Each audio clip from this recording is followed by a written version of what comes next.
this place. Tell me about this place. Tell me about this place. Tell me about this place. Tell me about this place.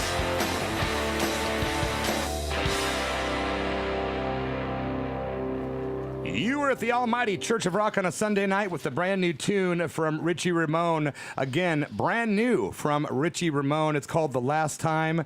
Great tune, and I do believe we have Richie on the phone right now. How's it going, sir? Hey, doing really well. Let me try to get my phone sounding okay here. I apologize for the funky sound for a minute, man. Are you in? How's that? Sounds good. Are you in Los Angeles then? Yeah, Los Angeles. Nice, man. And that album, of course, is that from the 9-song album? No, this was after Cellophane. This I just did From Cellophane. in March. No, this isn't on Cellophane, no. Okay, Cellophane was the last album by Richie Ramone. Yeah, that was the last album I did, last year. Nice. And you This record... one I did, this is on Actual Records. This is only coming out right now on a flexi disc, which is the New Noise magazine this month, issue number 40, and then it'll come on the album next year.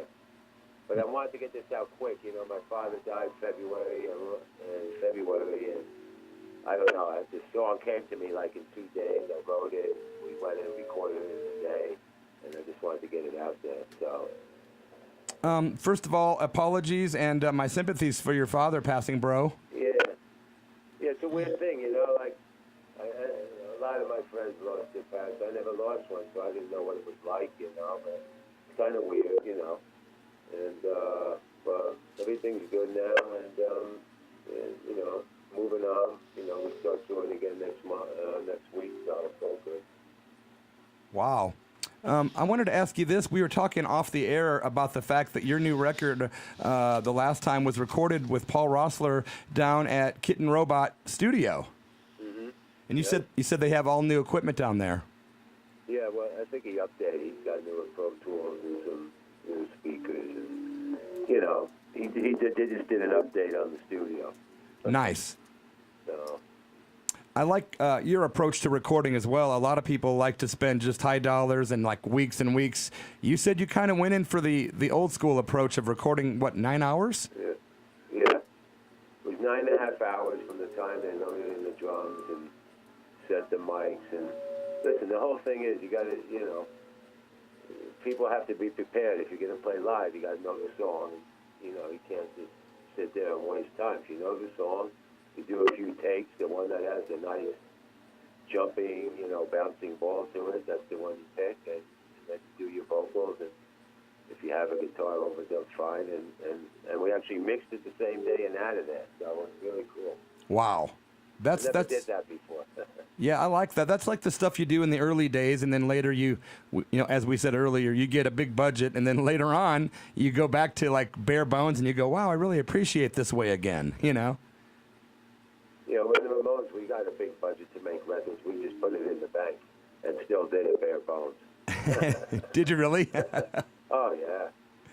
Some of the stuff you did with the Ramones is quite honestly, and I know, you know, you might have heard this, you know, a million times, but it's so true. Some of the stuff that you wrote with the Ramones is some of the best stuff in their entire career. Well, you know, it was different. It was, you know, when Too Tough to Die came out, it was like a punch in the face. You know, it really got them back. The first album I did with them, you know, doing it with Tommy and, you know, Ed Stadium, as opposed to like Graham Goulden from 10cc. They were starting to get a little, I don't know, they were losing their way a little bit. And that album just brought it all back together. Well, and so. I remember reading, too, that Joey even acknowledged in a magazine that, you know, the band was going kind of heading south. And when you came along, you saved a sinking ship, man. Yeah, that's kind of what it was, you know. I was just a kid from New Jersey, you know, who didn't know them, and there I was in that band. It was like, you know, big deal for me, man. Yeah, those albums you did with the Ramones are just great, and you can even hear, like in Joey's voice, the intensity of the change of direction to a little bit more of a rocker, like hardcore nature, but still. It definitely got heavier there. You know, we steered away from a lot of the that '50s sound, but yeah, definitely got heavier. But I think it was the sign of the times too. Speedcore was in, all that stuff was coming around, 83, 84. So, music changes a little bit, and you just go with, you flow and do it. Yeah, well, our friend Marty Wambacher from Peoria, Illinois, called in earlier, and he wanted to know if the song is true. Did somebody actually put something in your drink? Yeah, I mean, that song's been talked about. Well, I was looking for trouble. We always used to go out when I had no money in the East Village of New York City. We'd go out, we had no money, so when people danced or got out and went to the bathroom, we'd steal their drinks and drink it. And we do that all the time. And one night, one of them was spiked, and I started feeling really weird and like, if you don't know you took something, it's really scary feeling. And then I started, I knew what it was, and that was it. So yeah, I got slipped a bit. That's for sure. And Richie, I know that you know Sister Tracy. She's sitting here next to me, man. Hi, Richie. Cool. How are you you? doing? I'm doing great, man. How you guys doing up there? Loving Southern Oregon. The nature here is so great, man. We love Southern Oregon. Yeah, we got a lot of people don't know, but they think Southern Oregon, they think mountains, beauty, nature. We have all that, but we also have a really, really awesome music scene here in Southern Oregon. Mm-hmm. So it's pretty cool. I've got to get back up that way. Yeah, I was just looking at your website, and I noticed that you're aren't you off to Sweden? Yes, Sweden and Finland and Germany. Yeah, I noticed that you have just a solid, a busy month of June, man. Yeah. Like it looks. We just got back from like a month in South America, so 2 weeks ago. Yeah. So it's going good, it's going good, and I'm having fun doing it. Yeah, As soon as it's no fun anymore, I'm not going to do it. right on. It says no mercy, and we coming for you. So yeah. Yeah. Hey ho, let's go. Yeah. Hey Richie, Nice hearing your voice. You sound just the same on the radio as in person. Aw, well, thank you. I think. I hope so. I'd like to ask you, what is your favorite country to play? Well, Argentina. I had a feeling you were going to say something like I go that. there, mainly South America all over, but Argentina. When I go there, it's like the Beatles. Like I feel like I'm the star. I can't go anywhere. If I walk on the street in the airport, I'm constantly stopped for photographs. It's the only place in the world people know who I am. Nowhere else. Well, we know who you are, bro. It's crazy. I knew. But I mean, the Ramones. I know. Ramones is a religion in South America. It is. I was just getting ready to say, I Really bet weird. you he says somewhere in South America because you guys, I mean, the Ramones and Richie Ramone are just so well known in South America. It's like the freaking Beatles, man. Brasilia. Yeah, it is. Down there. The first time we went in 1987, it was scary. I mean, pushing over the vans and the mobs and the security to get through. And really, really. And still now, generations and generations later, it's still there. It's in their blood. If you've just tuned in, you're listening to an interview with Richie Ramone on the Church of Rock radio show on KSKQ. Nice. We know you like Argentina, but what about the States? Where are your favorite places to play in the States? Well, I gotta, I have to go with, the Northeast, really. That's my home stomping ground from New York City to, Boston, up and through that area, I'm not from California, and I tend not to do that good here when I play here, I don't think anybody cares, but I love the Northeast. And Yeah. Another reason I love it is, like, you can go from city to city. You only got to drive an hour and a half, and you're in the next town. Yeah, As opposed to the West Coast, you got to drive 6 hours, and you're in Ramone's territory up there, man. Yeah. So I guess that works for me. I draw my biggest audience there, and But listen, I love playing for everybody. Whoever, it doesn't matter to me if they leave my show and go, "Wow, I had a good time at Richie Ramone's show last night." That's all I'm after. That's all I want to hear. Well, the last time we played together, my band opened up for you, and we were grateful for the opportunity. You were here in Medford, Oregon, at Howie's, Right. and that was a great show, man. Really good show. Yeah. I mean, people ask that question, your favorite place. It's not like I'm going to Medford. I'm going, you know. I'm an entertainer, and I'm there to entertain these people who want to be entertained. That's my job. Well, you know, so, And we have a good time doing it, no matter where we are. and some of the smaller shows actually can be some of the more intense, like more memorable shows. I love going to the South because I love the barbecue, so we can go on and on. You know, food and stuff like that, and different wines in South America. Go to Italy, the pizza's like you never tasted pizza like in Italy and Rome. Oh, my goodness. You're a Renaissance man. So, Yeah, well, we would have been kind of surprised, you know, if we had asked and you had said, you know, my favorite place is, you know, Boise, Idaho or something. But Right. but he's right. The Reverend is right. In smaller shows and smaller towns, people are appreciative. You know what I mean? Like Yeah. they're craving that. And in walks Richie Ramone, like in your face, ready to rock, and people lose their minds. So yeah, and even through the world and other things, I like playing the B markets, the smaller cities. That's how Kiss made it years ago.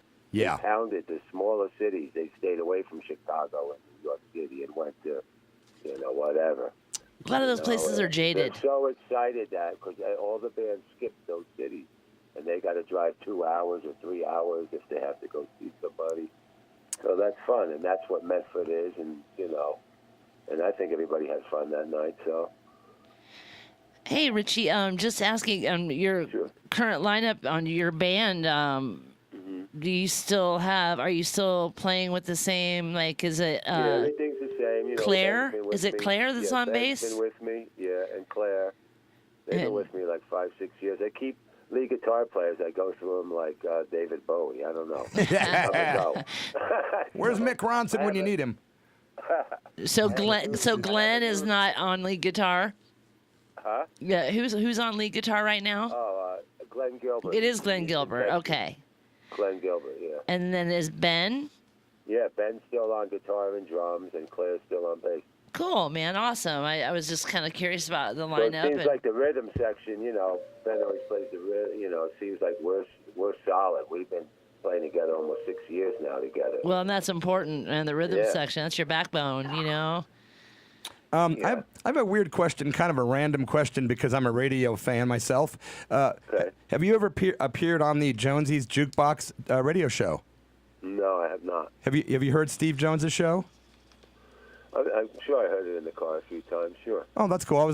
I just kind of stumbled upon his show on YouTube recently, and I was thinking, man, what a great show he's got going, man. So I just thought I'd ask Yeah. if he might have been on there before. He's had a lot of people No, on. I haven't been on that. That'd be a good one to maybe. Only you. I only do you and Stig Stench. That's about it. Oh yeah, Stench Radio. Stench is a friend of ours. Yeah. Well, we really appreciate it. You've been on the show over the past several years, like 4 or 5 times, and we really appreciate you because No. we love you, No man. problem. And people Hey, I get love it. excited about it. People, when we say that Richie's going to be on, people really tune in from all over. We have fans all over the country, and they're all like, "Oh, Richie Ramone's going to be on." We're No, all that's tuning great. in, so they're all listening, and I'm happy to Good. have you. No, I really appreciate you having me. What inspired your new single? Of course, it's called "The Last Time." What does that mean exactly? What is it? Something personal? Yeah, that was about my father's death. Oh, okay, yeah. You explained that a little bit. So Yeah. it's like, you know, it was, I'll tell you the quick backstory. I don't want to get morbid. But, you know, he was, you know, had dementia, and he was at home hospice. My mother, and, you know, I have other siblings who live in New Jersey, Richard, you should come. It could be 2 or 3 days. I said, you know, I was busy, whatever. But then finally they said, oh, he's waiting for you. Because they could still hear, but they can't see or nothing, just Yeah. like, you know, breathing. Right. So she said, you should come. And I got there at 2 in the morning on a Saturday. 2.5 hours later, he died. So I guess he heard my voice, and that was it, and he went. And I came home like 2 days later because we were busy, and all these words started coming to me to this song. Like, I wrote the words in, like, you know, 2.5 hours. It usually takes me 2 months to write a song, you know. Wow. And that was it. I was like, whoa. So Wow. that's the backstory to the whole thing. Yeah. So, you know, Say Goodbye the Last Time, it's all about, you know, whisper in your ear and blah, blah, blah, whatever we were doing that night, you know. Wow. And, you know, what's cool is it affects a lot of people, you know. A lot of people go through the same thing. So, Oh yeah, for sure. That's something we all have in common. yeah. You know. Well, yeah, great vocal delivery on that too. The recording's great. Paul Rossler always does a good job. At Kitten Paul Robot. and I get along. We get along really well. He knows me. He knows what I like to hear. He can get my drums dialed in, and it's real. It goes really fast with him.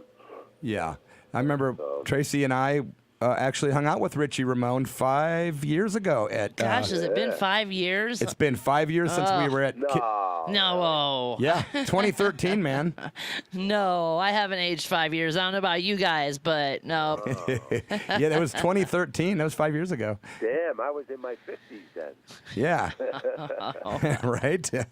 Age is a state of mind, and I really believe Yeah, of that course. rock and roll keeps you young. It's a trip seeing your favorite artists and legendary musicians, like in their 70s, and you're like, what? Right. I really think rock and roll does keep people young, and I'm not just saying that. I think it really does something for your heart, for your mind, for your... Well, yeah. Your inner soul stays young, and that's what keeps you young. Absolutely. There are people 50 years old living in, the middle of the country that, you go, whoa. You know what I'm saying? Yeah. Yeah. They just, if you want to feel old and go that way, and that's what's going to happen to you. But if you keep a youthful spirit, you just keep going. What does the age got to do, Totally. Hey, man, I always like to ask a question of guys that we have on the show. If you hadn't been a musician and you, could go back, say, 30 years or whatever and Right. go into a different field entirely, what do you think you would have done? What would Richie Ramone be doing today if you weren't a musician? What would you like to do? I like to be a general manager of a hotel that has golf courses. Yeah, really? Yeah. I'd be a suit. If I wasn't doing this, I'd be a suit, wearing a mez ties. I've got to say, Yeah. that is the most unique answer that I've ever gotten. I'd like to dress mannequins. Hotels are cool because you meet different people every day. I'm talking like Doral or somewhere like that. That's totally the last thing I expected you to say. I really There did. you go. I thought you'd say By the way, I shouldn't forget, Backbeat Books, My Life Story, comes out in the fall. Oh, wow. Called I Know Better Now. I've been doing that in the last year too with Peter Arrow. We finally finished it and putting together some photos for the book, and that's Wow. coming out in the fall. I'm sorry. I know better now. Yeah, I Know Better Now is the name of it. My life before, during, and after the remote. So Wow, I takes can't me wait. From a little baby, wow, I'm looking forward to that People read. can people kind of know my background and the funk music I played as a kid because my brother was a horn player, And you were in the Come from a Shoes, pretty- Huh? and you played in the Shoes too back in the 70s, right? Yeah. Mm-hmm. With So, Yeah, I can't wait for that book. Now it comes out in the fall, correct? yeah. Wow. Richie Ramone Backbeat autobiography, Books. You can man. pre-order it now, and it first comes out on hard copy, which I'm really excited about. 6x9 book, Wow. It's long. It's 85,000 words. It's a big, big book. And that was a nightmare. I don't recommend it to anybody. Trying to remember the stories from 35 years ago. It's really, and you expose yourself. You feel like you have no clothes on running down the street because when you write a book, you're going to tell it all. You're not going to people will know if you're skipping stuff. You know what I'm saying? Yeah. So I'm pretty bare open in that book. So Well, I had no idea you had a book coming out. That is awesome news. I'm a big Yeah. book freak, so Oh, you are cool. yeah. I reads constantly. Yeah, I just Well, I'll jotted. get you one signed. All right. Oh, that'd be great, Richie. Thank you.